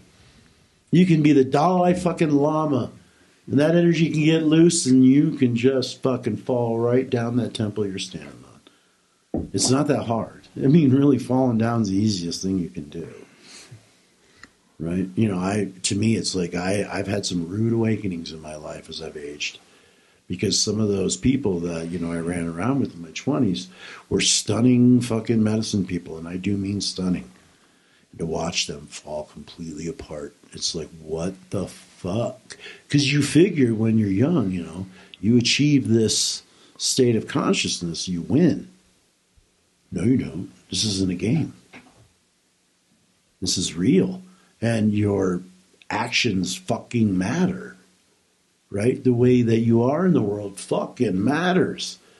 And, and you get these guys that have been, people telling them you're such a fucking powerful medicine man for long enough. And they start to believe that. Now they're chasing 25-year-old girls. Now they're in the gun trade. Now they're fucking dealing cocaine. Now they're watching porn. Now they got diabetes and they're drinking Coca-Cola every day. Wondering, I wish I could die today. It's like, dude, you used to be the most vibrant living being I've ever known. And now you're a washed up piece. It's like, how did you let that happen to yourself? It's frightening to see. Because you have to, you're just watching this deterioration happen in front of you. Just the loss of all this progress. And you have no idea why it's happening. You just can't put your finger on what is causing this to come apart. And being around that. Because I was for a few years, and it was rough. I'd feel it every day, and I just allowed myself to feel it every single day. Where he's at, how he got there, and not because I wanted to understand him necessarily. I knew he was beyond repair at that point. What I want to understand is if he, being who he was when he was younger, ends up like that, that means he didn't get it. And I don't want to follow that. So I'm going to go ahead and experience all this right now to see how this happens. How someone can go from like truly a healer, like magic, to shit, like so fast. Right? Because a lifetime is short. So you can do it over a lifetime. That's pretty fast. And to avoid that. And to feel inside of myself where that could go. I think for a lot of older guys, and let's just be honest, where they go is to perversion. They just fucking go there. It just all becomes about, they just want to put their penis in something one more time. I've seen this over and over and over again, which is part of where this guy went. He was watching porn every day and trying to, hit on 25-year-old girls. I'm like, dude, you're 75, you got diabetes, and you're ugly, and you stink. What do you really think? You don't even have your own house. You barely know how to drive. What do you think a 25-year-old girl wants with you? And what do you have to offer her other than being your fucking nursemaid until you're dead? You're just postponing her life. Stop with this shit. And I call him out on it. It's like, and I see that's definitely one of the avenues people go. But I think a lot of the gurus went that avenue too. It's almost like they rose that energy, that kundalini, if you will, up the spine. They got it up here, right? They got everything aligned. It came in the pituitary gland. Pituitary gland starts to vibrate. It made them horny, and they just said that's the pinnacle of existence. They never bothered to just sit through the shaking of the pituitary gland until it shot into the pineal gland and lit up the world in the way it was meant to. Right? So there's all these trigger points, all these pitfalls, all of these unknown things in the future that are already there waiting for you to come by to trip you up. It's best to be aware of those, especially if you're going to work in the world of medicine. Because the last thing you want to do is fall from a height. It's the worst thing in the world. That you've been maintaining a certain state of consciousness, vibratory well-being, to have any of that fall away in a way that isn't conducive to anyone else is detrimental to your health as a being. Because it'll inevitably can drag you right back into needing those distractions again. You know, it's like you can sit with somebody and hold them in a very high vibrational frequency. They can feel it. They can see the molecules of the room loosen up. They can see other dimensions coming through. They can see lights and energy configurations. They can sit in that bask, feel the well-being, feel the energetic presence. You can look at them and go, what would you trade that for? And they'll tell you, I wouldn't trade it for anything. It's like, yeah, it's a pretty awesome spot to be in consciously, isn't it? Yeah. So what would you give it up for? Nothing. You look away. 2 seconds later, they have given it up completely to think about it, to have ideas about it, to get loose with their energy and go grab onto concepts and little philosophies that might help them explain this thing. And it's like, that's the biggest disservice you do to life. Because in order to explain it, you sure aren't fucking living it. Right? So the real example is by living it, not by fucking proclaiming anything in it. Right? It's like, you know, some people freak out in a car accident. Others just go with the flow and avoid it. Those are the people that really, you know, I think have their stability about them. They don't crash and burn. They don't get so loose with their energy that they're causing havoc and fucking confusion and chaos and despair and just straight up buffoonery. You know, and those are hard things to find, you know, and especially when you get like, you know, working with men. Most of the time you get them together and that shit just fucking just goes straight to, it's like you're a bunch of 15-year-old boys in a fucking locker room. You know, it's like I've constantly had to say that to people. It's like, you guys remind me of a bunch of frat shitheads. Just fratting it out. Look at you. It's like so easily distracted. You know, and I that's who I am in this world. I'm trying to show, you know, women, I'm not one. I don't know how they do it. I know they have a womb. I know they have way more power than men. And I know they're far more intelligent because they're connected to it in a much deeper way.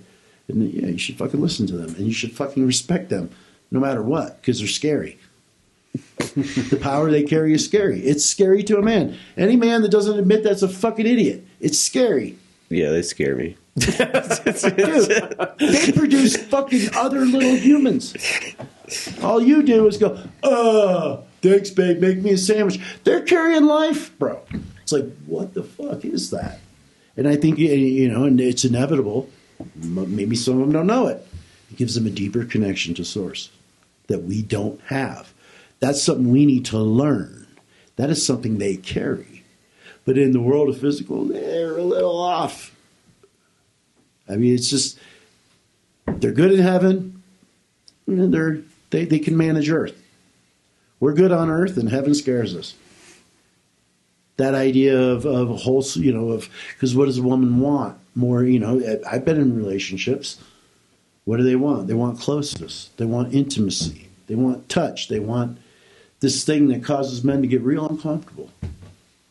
All they want. Vulnerability, security. Yeah, all kinds of things. And men are like, I can't be that. It's like, it's because you're afraid of her. You're absolutely afraid of her. And it's like, did you even understand why? And it's like, because that's a power you don't understand.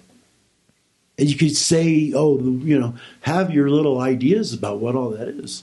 It's not going to touch what it actually is. You know, and do women understand men? Probably not. Right? Do men understand women? Probably not. Are we going to understand each other by fighting? No. By marginalizing each other? No, that's not going to help. But by having a little bit of courage, right, to identify something you don't yet know, you can find out all kinds of things. You know, it's like everybody carries a little bit of both. Like, I'm extremely maternal. And it's pretty extreme. I mean, to me, human beings are my family. and I like to take care of my family. This is what I do. You know, I want to make sure that, you know, they have what they need to make it through this world. You know, do I try to make them change who they are as people? No. I try to help them come into the situations where they'll recognize who they are as people. If they don't know, right? Help them see that. Look at that. Look at that. You know, it's not always pretty, but you know, if you're there, it makes it less ugly for them. Man, it's like, hell, that works. I could just do that, right? And then at the same time, I can do all the work on myself. Find out what really makes me tick. What is it I really, really am about? Right? So far, it's just the only thing I've ever been really about is consciousness. This thing looking on my eyeballs, animating me, animating you. What is that? I want to explore that. I want to see deeper into that. I want a deeper relationship with what that is. I want relationships to be based on what that is. You know, not in a culty way, not in a religious way, in a straight up natural, who are you flowing through the universe today kind of a way. Right? I know one day it may be fucking awesome, and the next day that person might be a wolf chasing a rabbit. So be it. I don't mind. That's fine. You know, it's just who am I engaging with today? You know, just keep it easy. Keep it loose. You know, keep your energy tight. Keep your situations loose. Right? It just makes it much better life. You know, and to be more. Again, that's just what I think that's really what maturity is. You're not so loose with your energy. You're not just throwing it around like fucking money. You know, that is just going to keep coming. Because you're going to run out of that physical energy one day. Hopefully you did something meaningful with it. Hopefully you did something that, you know, maybe not leave a legacy, because I don't know what the fuck that means, but maybe put a little fresh air in otherwise very, very stuffy balloon. Made a difference with something. For yourself or for others, most likely for others. Yeah. So that it made it for yourself. Yeah. Do you need to know? No. No. No. It's like, how do you know if that person got helped? Well, I don't. Do I need to know? I don't need to know. Mm. You know, it's like, you know, some of the people that come around and have breakthroughs. I don't call them progress reports. So tell me about your... No, fuck you. I'm not doing that. No, I'm going to leave you alone. If you need me, you know where I'm at. You know what I mean? To the people that I'm going to help, that's really what it is. You had a breakthrough? Great. Go enjoy that. Mm-hmm. You know, if you feel the need to tell me about it, a lot of times that steals the power. Don't do that. Don't need to... Let the actions speak more than the words. Right. It's kind of like you started working on a project. You know, who knows if you're actually going to finish it, but you want to show everybody what you're doing. It's like, whoa, just show them the finished project. You know, just do it. When it's done, go here. Look at that. Wow. Because otherwise you might get caught up in adoration and stop at your project. Mm-hmm. Right? And what's the biggest project in your life? You. You, as a being. University. Mm-hmm. Realize that the identity you might be walking around with might be a product of the environment you're in and not actually genuinely who you are. Right? And, you know, it's like, yeah, the world is going to go up against you sometimes. If you're going to be your genuine self, don't be afraid to do it anyway. You know? Most people kind of appreciate it at some point.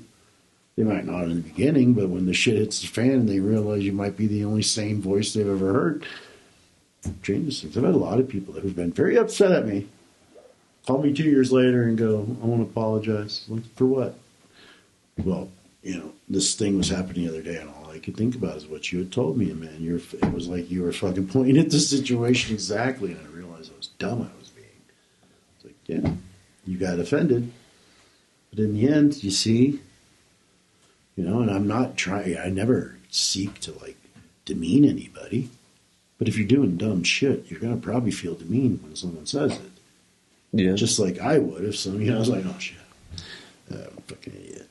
If you really want, like, the truth, I mean, you're going to look at things regardless of whether you agree with it. At that moment, whether you agree with it or not. If you really want to make sure you're, you know, looking for truth, like, fully, you're going to have to look at things. Someone says something, you got to look at it. Yeah, I mean, but I can't not. I mean, I might not look at it right then. I might fight it, but I promise you that I like have to look at it. I have to go through it and look at it and make if you sure. want to live in reality, there's only one way, and that's the truth. What's the truth?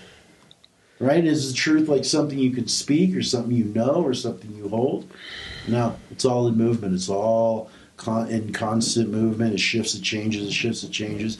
You got to be able to roll with that. Yeah. What was true yesterday might not be today. And it doesn't make it less true yesterday. It just means it's irrelevant today. Yeah, deciding that you don't know gives you the opportunity to learn. Where have you been? Yeah. You know, and what else do you have? All snowy. Except for learning. Hello, Yeah. little lady. It's always been the thing that's. I mean, it's all I've ever been doing. Really, is learning. And sometimes like learning what not to do, learning what to do, Whole lot of right? Learning what not to say, learning where not to go. Yeah. It's like there's certain things that just, it's not good for me. I'm not going to do that. And don't feel the pressure of society. Yeah. But I mean, really, politics is sorcery. Whether anybody understands, Yeah. I mean, maybe I'm saying something people don't understand. Well, it's like influencing. There's like this influence, and it's like it's influencing things to its pattern, not the pattern that already existed. Right. It's like trying to create its own pattern. Right. And I think the dark sorcery is so insidious and so brilliant that people don't even know they're functioning in it. They don't even know they're waving the wand of the dark sorcerer when they're doing shit. Well, that's They what I don't was even saying know. about Kamala. It's like she seems like she'd be better at that than Trump. She's. When I look at her eyes, dude, there's You really have a nothing there. you really have a strong distaste for her. Huh? Not really. I just All of them, really. All of them. Yeah, I don't really like politicians. an period. opportunist is an opportunist is an opportunist ad infinitum. They can be male, they can be female, they can be black, Indian, white, Russian, Asian, Chinese. They could be anything. It's not a race thing. It's not a national thing. It's a human thing. Yeah. We want to put these labels on it and attack the label. It's like no. What you need to do is you need to break free from the sorcery. Yeah. And is that a weird word to use? Yeah, it is. I get it. The conditioning, the programming, but those things, there's always going to be conditions and programs. It's the sorcery behind it, which really points to the intent of it all. And if you think the society the intentions of its creation was to lead human beings to freedom, you might be stupid. It's to lead them to slavery, lead them to mental puniness. How many people really have an education about like real things, like your cell phone? You don't have any idea how that thing works? Really? No one really does. So we got all this shit. We're not even educated about what we're fucking using. We drive the car. We know if we don't put gas in it, it won't run. But breaks down, and most people I don't know what the fuck's wrong with it. What was it the other day? I mean, we were talking about something. I didn't even understand how the solar system worked properly. I know people who don't know how to make a fucking fire I can without do that. smoking up a house. Yeah. It's like, hey, that's not how you make a fire that you want to get warm by. That's how you make a fire where you got to open up your windows to get all the smoke out of here. That's not a common skill in this society. It's a common skill in the mountains. So when you have wood fireplaces, city folk don't know nothing about that. Mm-hmm. And it shows, like, I'm going to start a fire. It's like, I'll do it. I'll do it. I don't want my house burned down, and I sure don't want it smelling like a fire. Because you watch, and it's like, That's one sliver of one skill, but there's innumerable. So it's like we can't know everything, and we shouldn't want to. But it's like if you realize you already know it, it's like, to me, you will slide into the consciousness and figure it out. Well, that's the skill of life, not the skill of some specific task. Right, but it's the skill you need to break any sorcery. Yeah. It's not the skill of building a fire. It's undoing the things that you believed in that weren't true. It's maintaining common sense. No, Knowing what that is. And, the reason common sense is so rare is because it's the easiest thing to forget. Well, everybody assumes their perspective is common sense. The minute you get into an issue. emotions, common sense is no longer accessible to you. Because common sense is one, it's a vibratory state above emotion. It's acknowledging reality. Exactly. And defining that, what you're actually having an emotional reaction to is the world isn't the way you want it to be. Right. Well, guess what? That's true for 8.5 billion motherfuckers, not just you.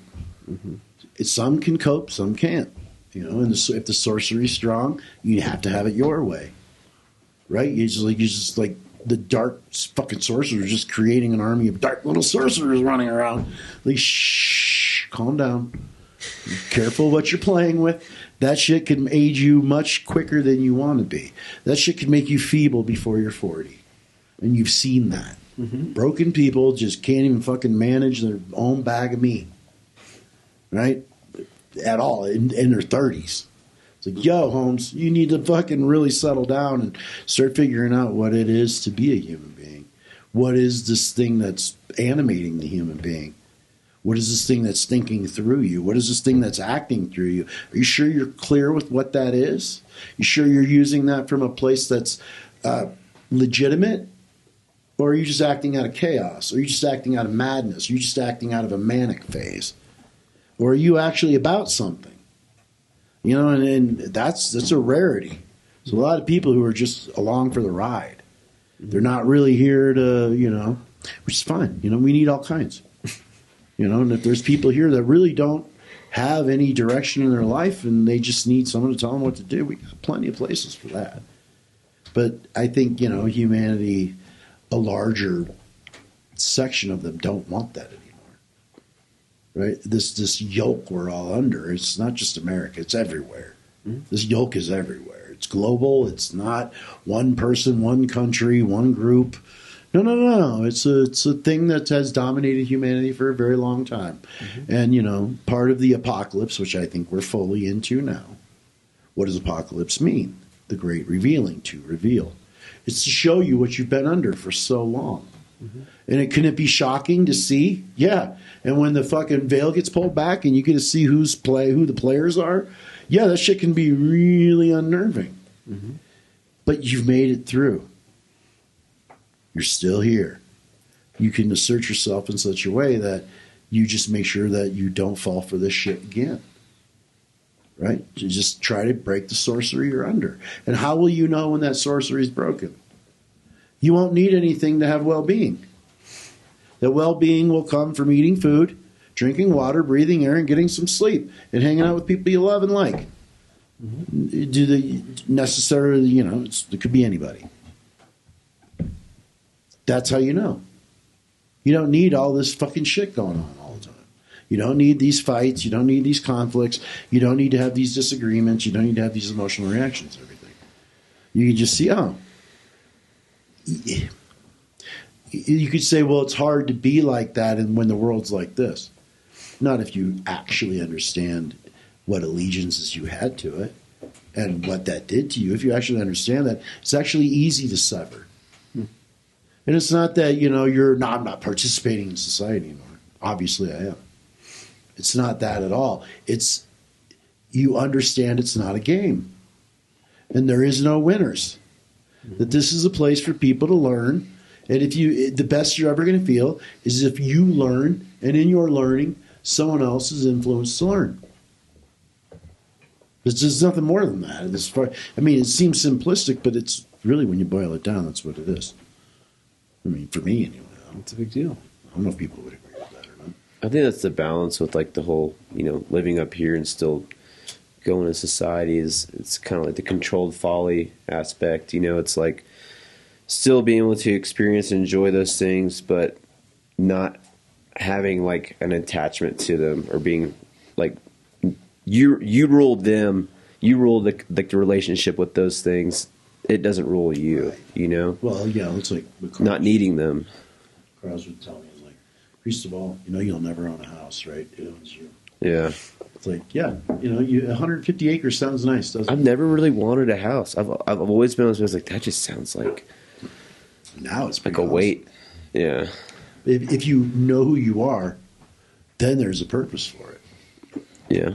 right? Because it becomes a station for a place for people to come who might not know who they are yet. Yeah. What else you got? I mean, Yeah. I don't know.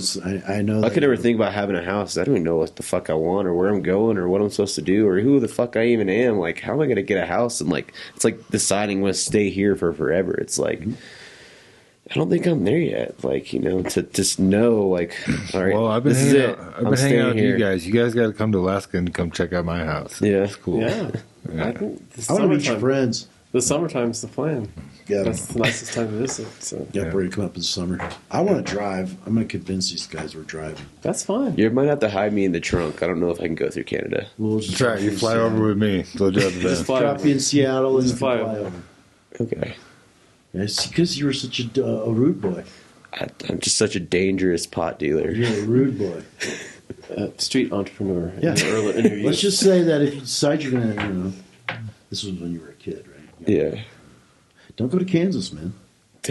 Don't go to Kansas. No, there's certain states you just avoid because you already know. I get scared driving in Kansas without any drugs in my car. You know, like it's just like I'm traumatized.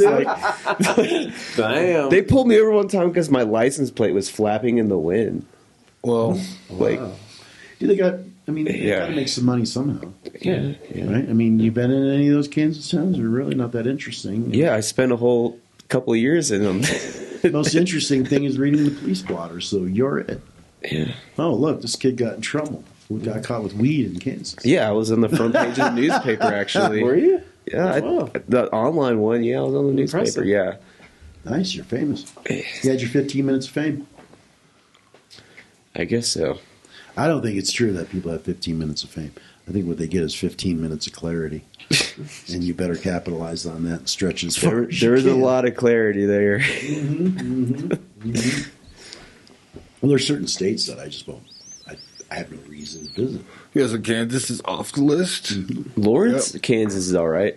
I just College time. I gauge the way a state is by the police there. And Illinois is like one of those places that why I've heard they're pretty bad. they're really bad. Yeah. They're really bad. We got pulled over in Illinois. Yeah, going to we were not with you. This was years ago. We were driving. We were going to Bonnaroo Music Festival. And we had made some T-shirts. Right, so fish. Right? Yeah. We did this T-shirt with a guy in a like a lineup, police lineup, holding the numbers, and he had only fish people would understand this. We had the Wilson from Soccer. Castaway Yeah. as the head, right, and the sign he's holding said, "Thought I'd betray." It's funny. And we had a bunch of them. And we're going to go down there and sell them, right? And we go driving by. My friend Jay had dreadlocks. He's in the back seat. This guy Ralph was just a nervous wreck. Always has been. Funny. It's funny. It's like just neurotic. He's neurotic and nervous, but it's funny. You know, he's not one of those people. It's more of an entertainment. And so we're in this Lincoln Continental, this big hoop T, as far as I'm concerned. And we're driving in Illinois, and these cops pull us over, right? And they pull us over, and then 3-4 cops come down the hill, and there's dogs and everything, right? So they let the dog out to go around the car, and the dog starts barking at the trunk, right? And the cop asked me, he's like, "What you got in the trunk?" My dog's alerting to the trunk. "What you got in the trunk?" I said, "Food." He said, "Well, my dog doesn't alert to food." I said, "What dog is your planet from?" Because all dogs alert to food, and cats and rats and mice and skunks, and that's just what they do. And I said, "Besides, I saw you kind of kick him." Well, he didn't like that. So what he ended up doing was climbing in the back, emptying the car of everything. Our tents, our clothes, our bags. He's dumping this shit on the side of the road. He's got me in handcuffs in the back of the car. They haven't found anything. Yeah.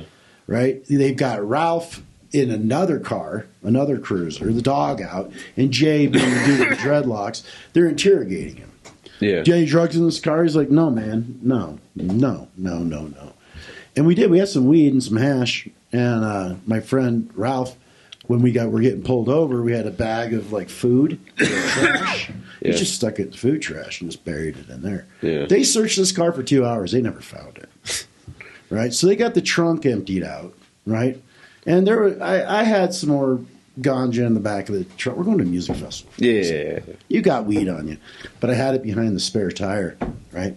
This is so wild. I watched him, and they're pissed. So they're going through my bag. They pick it up, and I'm sitting in the back car of the cop car watching all this. The cop pulls out this bag, and at the time I was eating a lot of vitamins, just different supplements, trying them all out. And so I had a bag of it, right?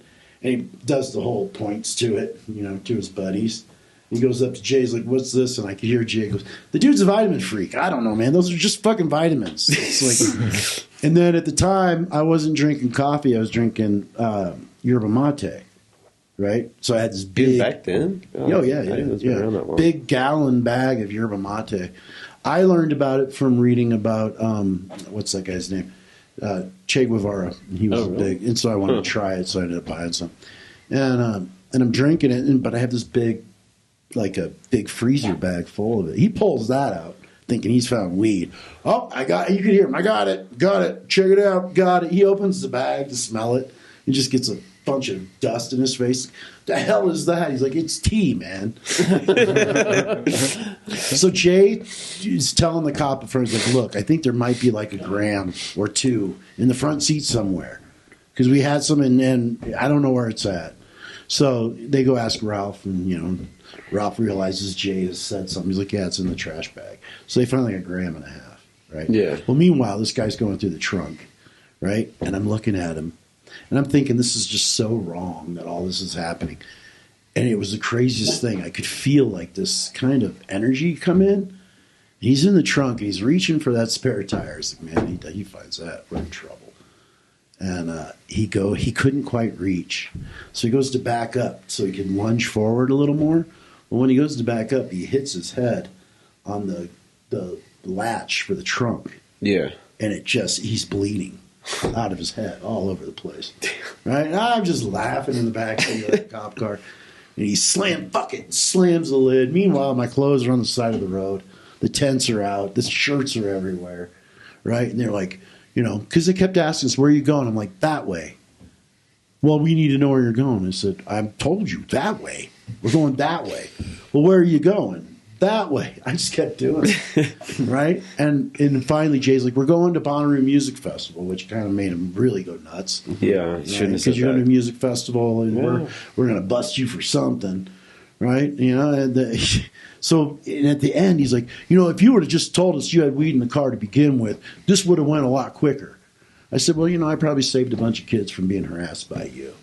And when I realized they had nothing, and they could write us a little misdemeanor ticket, I just sat there and just smiled at them. They made us wait on the hood of the car while they're writing up the ticket, and they took like 45 minutes, but I just smiled at them the whole time.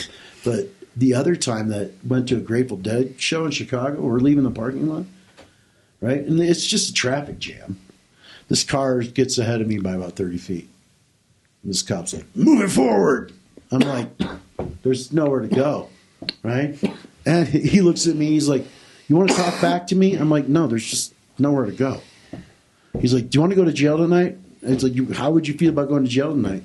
Can you go to jail tonight? I said, yeah, if I go, I'm going with a smile. There's certain states that if that's the way they are, I'm pretty sure the population is kind of not to say they're bad people. There's bad people. But if you're going to be about a certain type of living in a conscious way that supersedes what most people in society are doing, you're going to have to be a little choosy about where you go, aren't you? Yeah. Right? It's like if you're done being a crackhead, the crack den's probably not the place for you. Yeah. Right? And if you're done playing society's sorcery games, then jumping into it in a strange way without any real intentions other than let's see what happens, it's probably not the right way to go either. So discernment is what, to me, that's what, so when I say you're loose with your energy, you need to tighten it up. How do you tighten it up? Through discernment. Knowing where you're putting it, knowing where it's taking you, knowing what it's doing to you. Knowing how when you put your energy outside of yourself and you attach it to one particular thing, how is that affecting your well-being, your state of consciousness, your state of vibration, your connection to what made you, your relationship with the life you're living? Right? Because a lot of people think they're enjoying themselves and they're severing that connection. And if that's enjoyment, you're fucking insane. And they You get don't lost know. in the enjoyment. Yeah, You it's don't know you're insane because Yeah. the sorcery's got you. Right? It's a tough thing to discern. Yeah, Because the only gauge you have is to whether you are living this life well or not, as well-being. well, it's a tough thing to accept too, because then you got to face the fact that you're kind of doing it. You're kind of wasting a bunch of energy and time. You're like, it's a lot easier to just stay in denial. Well, ignorance is bliss. That's where courage comes in, for Until sure. it's not. And then when it's not, it's hell on earth. Right? Because your ignorance can really put you in jail. Wow. Snow? There goes the snow. There's the snow. Or a tree just unloaded on the roof. That was pretty loud. The roof got hot enough for the snow to melt off. Yeah, probably so. What time is it? We've been going a while. Been going 2 hours. Okay. Yeah. Well, let's just election special finish. Oh, really? Trump won. 65. Life is over. It's not over? Nope, it's not over. And hey, for the women out there that live in states that are they've taken away your right to choose whether you want to Move. have Move an somewhere abortion or not. beautiful. You could move, or come to Colorado Or don't. because we still have it. I mean, it's kind of cool. I like living in a blue state in a red country. We live in a we're purple. we live in a really red county in a blue state. We're purple. We're Yeah. purple. I want to be purple. Well, You can be it's red, you can be it's blue, 2024. You can be any color I'm you neither. want. I'm Yeah. orange. I am a liberal conservative. I'm pretty sure I'm white. I'm a liberal conservative. I think everybody should do what they want as long as they don't hurt anybody. Red, white, blue. I think we're all probably in there. It's purple. My friend Walker, he says there is no red, there is no blue, there is the state, and there is you. The real enemy is that, Yeah. the state. And we all know that. Everybody knows. Even the people that run it know it. So, I just don't want to see all this crazy division because this guy won. And we all really keep. That's what they Let's all do the want. best we Divide can. and I think conquer. we should all, They we want should all the try to do division. the best we can with whatever we have at the plate. Which is the way life if is. there's Yeah. So 27, I'm looking forward to gas prices going down. Historically, we go Well, Republican. Just for the Especially gas now that you prices. bought that van. Yeah, no, it's diesel. It's diesel. So Yeah. good night. Good We'll night. see you later. Take care of yourselves. Lindos espíritu y luna, de los bosques hallaremos. Ahora llama, llama Irune. Cuidaremos cuerpo luna. Amiga y nirunaicito. Lindos espíritu y luna, de los bosques hallaremos. Ahora llama, llama Irune. Anay, nanay, nanay, nay, nay. Da, di, di, da, da, da. Nay, na, nay, na, nay, nay, nay. Da, da, da, da, da, da, da, da, da, da, da, da, da, da, da, da.